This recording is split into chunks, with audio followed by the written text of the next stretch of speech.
Welcome back to you my YouTube channel. तो देखिए आज हम क्लास 10 चैप्टर नंबर 3 स्टार्ट करने जा रहे हैं और उससे पहले आपको ये समझाया जाएगा कि इसमें हम इक्वेशंस को देख के भी बता सकते हैं कि इसका सॉल्यूशन होगा या इसका सॉल्यूशन नो सॉल्यूशन होगा या इसके सॉल्यूशन बहुत सारे सॉल्यूशन होंगे। तो हम इस सभी की जानकारी के लिए कैसे जान पाएंगे कि इसका सॉल्यूशन यूनिक सॉल्यूशन है, नो सॉल्यूशन है या इसके इनफाइनाइट मैनी सॉल्यूशंस हैं। तो इससे पहले आपको करना क्या है, ये मैंने यहाँ पर जनरल फॉर्म में लिखा है। ये इक्वेशंस लिखे हुए हैं, टू वेरिएबल्स में लीनियर इक्वेशंस है। ये है a1x plus b1y plus c1 equal to 0 and a2x plus b2y plus c2 equal to 0। तो a1 क्या है? a1 is the coefficient of x। a1 क्या है? ये x का कोफिशिएंट है। b1 is the coefficient of y and c1 is the constant value same as it is a2 and b2 and c2। ये two equations में आपको firstly find क्या करना है, a1 b1 c1 and a2 b2 c2 find करना है और उसके बाद आपको इनका कंपैरिजन करना है।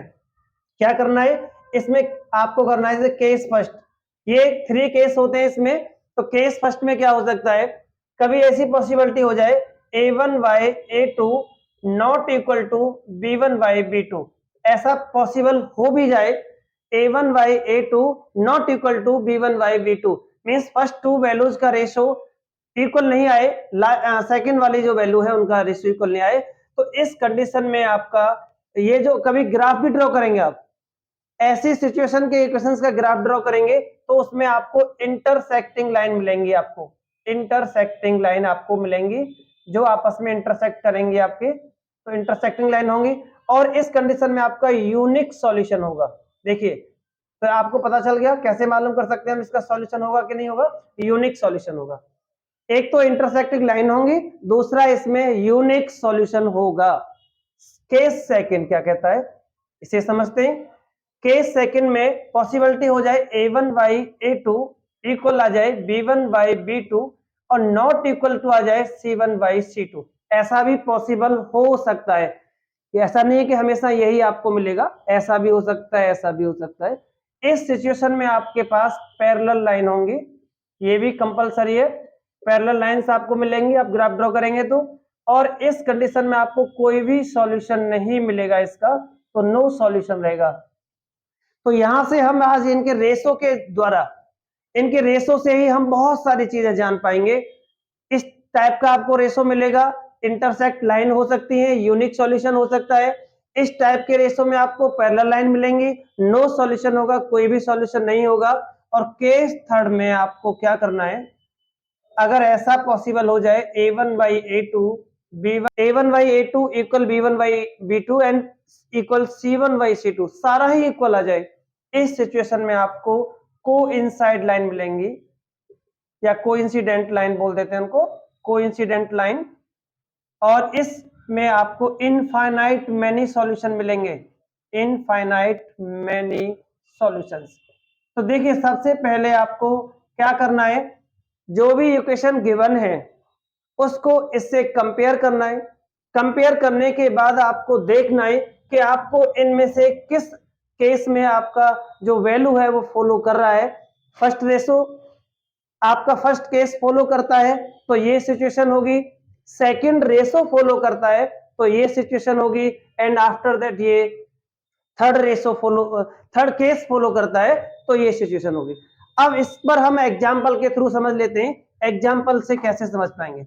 देखिए मैंने यहां पर एग्जांपल लिखा 2x plus 3y equal to 8 लिख दिया और 3x plus 5y equal to 9 लिख दिया। पहले तो आपको क्या करना है कि इसको इसके फॉर्म में आपको इसे लिखना है, इसकी फॉर्म में आपको इसे बनाना है। कैसे बनाएंगे देखो, इसे मैं यहां बना देता हूं। ये है आपका 2x प्लस 3y, 8 को इधर ट्रांसफर करते हैं तो -8 equal to 0, same as it is 3x plus 5y minus 9 equal to 0। अब मैंने इनको अपने इसके फॉर्म में बना दिया, जनरल फॉर्म में। ये जो वैल्यू है ये है a1 b1 c1 a2 b2 c2। तो इसमें वैल्यू फाइंड करेंगे आप, a1 equal to 2, b1 equal to 3, c1 equal to -8 and A2 equal to 3, B2 equal to 5 and C2 equal to -9। अब आपको इनका रेशो निकालना है।